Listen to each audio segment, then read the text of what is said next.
two things. One was the compliance with the investment policy. Understand why things occurred the way they did, and that actually we are in compliance there. But I thought that perhaps in looking at our investment policy, we ought to give ourselves a buffer to make sure that this situation doesn't reoccur.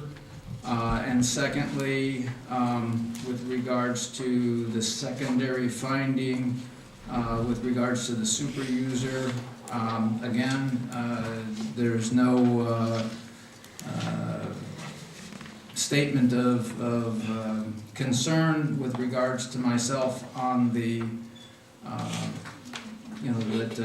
Robert had super user responsibilities for the system and could have gone in and corrected things or changed things. So I don't believe anything inappropriate was done.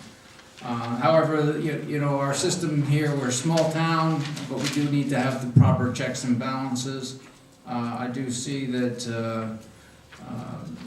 that there's a movement here in the response to have the city clerk take over, but the city clerk is then going to be the super user, and we're going to be putting in an HR system on top of that. So I was going to make a comment, and by the time I'd read this, city manager wasn't in. But perhaps the city manager should be the super user, because we can't have the person who's responsible for putting in the salaries then be the super user, so they could override them. So I think that the checks and balances needs to be reconsidered on item 2013-4. Other than that, I had no issue with regards to the audit report, and I appreciate the time that Robert spent with me going over it. Any other questions for Robert? Robert, any questions? Can you give some explanation, related to what Bill's talking about? Yes, regarding on the memorandum of internal controls that our independent auditor performs regarding the audit, they come up with some internal controls that they may identify that could be part of a compliance or a nature of just documenting the procedures and rules in place. And the first one was the compliance with the investment policy. There was an issue regarding that when they took all our investments as a whole, that we were at 54% in life, where we are in our investment policy, we currently can only be at 50%. So we showed them that the combining of the reports of with Cutwater, which is our asset management company, and our lake, when they're combined and you take them as a total, it was in fact less than 54%. It was about 48%. So our max is at 50% for our investment policy with lake. We are currently working with the Finance Committee. We had some comments regarding the investment policy. We will bring that back again in March with Cutwater Asset Management to refine the investment policy to give us additional avenues to help us mitigate the issue of having too much invested or pulled in one category. So Councilmember Whitmer's comments ring true. We trying to verify, we make sure monthly that we follow the policy as far as what we can invest in, how much we can have within each tool that we have at our disposal within the policy. So we will continue to monitor that as we go forward, as we continue to bring it forward with the policy, with the committee, and then we'll bring it forward with the council for adoption if there's major changes. The other one was the item 4, which was regarding the super user status in the general ledger system. And just like any company, the concern is always whoever has the keys to the safe can go in and out kind of deal.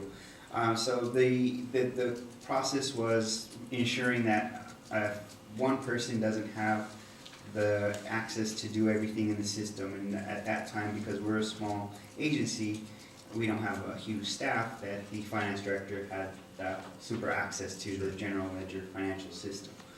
So just concern and controls with any audit is that that person can go in and make changes in the system and they just wanted to put some measures in place. And so they suggested to have someone else, the super user, and we said, well, if we can't have anybody in my department be it, then we will go to the city clerk.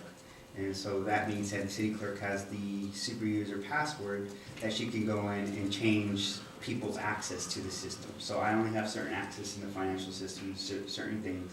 I cannot post journal entries, only my staff can. I can approve them, but they can post them. So there's a bunch of measures and controls in the financial system to ensure that, one person, the person that is approving the bank reconciliation isn't the one that is actually reconciling the bank. So those kind of things, and that one of the major things was the financial system. We have changed that. Teresa has the password. If we need additional access, we'd have to go to her, and she'd have to set us up in whatever access we need. And as we go forward with our HR module, that was discussed as well, and she'll have access to that and the financial system. So as we move forward with that process, we will discuss and maybe have the city manager be the super user, and him get trained on how to set us up if we need different rights. So something that I think is part of internal controls that we all have to look at and keep those things in place. So we can say we have those measures. That's not possible. That can't happen. This can't happen. So as we go through each audit, we'll continue to go through our controls and see if there's anything that we need to fine tune or change. So just a little bit of clarity, the super user in cities similar to us, is it typically the clerk, or can you, any research on that, or? Honestly, it's usually the IT person. In some places, it's the IT person that has the super user rights for that. And then usually the IT is under the finance department. So it's kind of one of those deals where it's within one department, but it's like two people or two managers in the department. One has access to change things, one has access to approve things.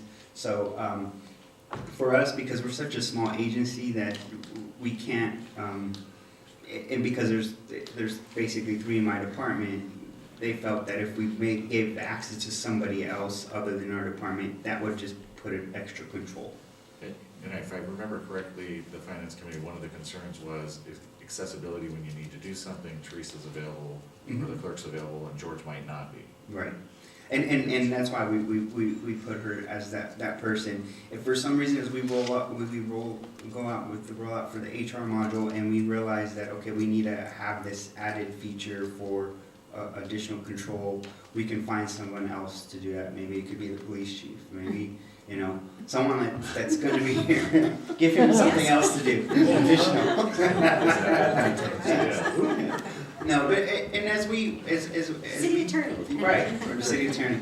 But as we develop and we do changes to our financial system, we'll make those changes. And every year when we go through an audit, they ask us and pose us those questions. Have you done any changes to your financial system? Have you added any new funds? So they ask those questions, and as they ask those questions, those systems of controls come into play. So we'll continue to monitor it. Councilmember DeGoya, Vice Mayor. Right, so the recommendation was for someone from the IT department, which I take it is outsourced, right? We don't really have a staff person that does IT. No.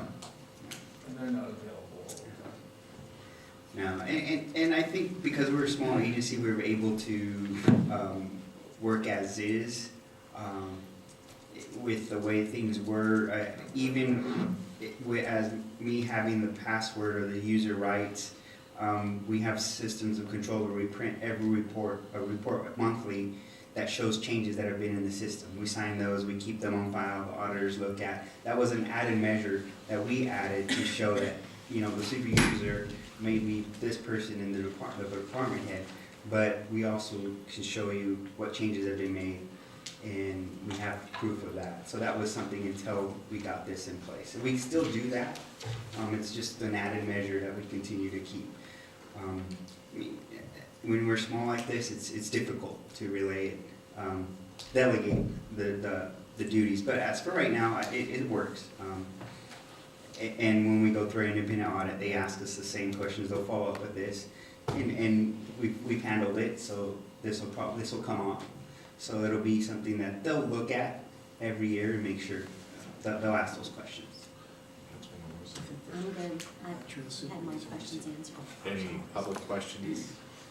Seeing none, we're gonna go ahead and close up. Councilmember Whitmer. So, I'm in favor of approving the audit report. We made our comments, and the last comment was, as we implement the HR system, that we need to go back and take a look at that. So do I have a motion? I'll second. You made a motion. Yeah, Motion. I kind of made it a half motion. It works. Yeah. Any more discussion? All in favor? Is that the recommendation? Aye. Yeah. To approve, yeah. Any opposed? No. Okay, let's move on to item number 11. Councilwoman Lewis. Well, I just wanted to pull this to make sure what we're approving here. We had discussed it a little bit last month through the city manager's report, and I had asked about the additional funding that it's going to cost us. And so I just wanted to make sure that it's an annual estimated cost of this